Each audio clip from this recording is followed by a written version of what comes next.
I've been getting a lot of questions to this effect. What's the game plan? What do we do? What's the deal? And what happened is so massive that it's going to take just a second. It's coming, but it's going to take a second to share. Wait, what?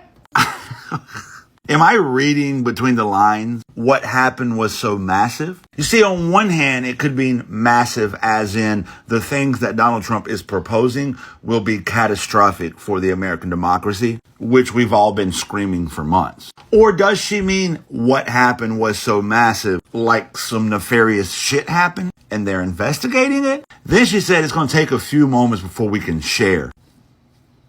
I don't know.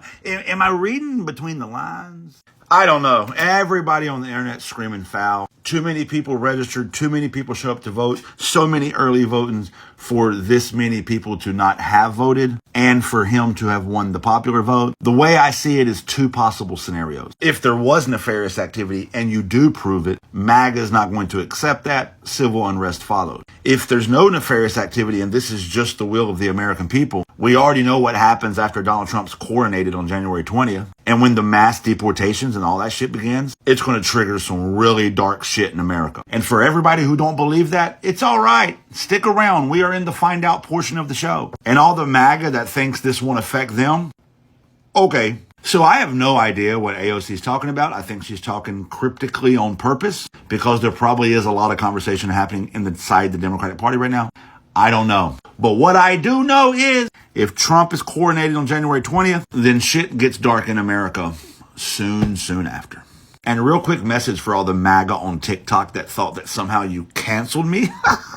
I said 1 week before the election that when the election happened, I'm taking a break.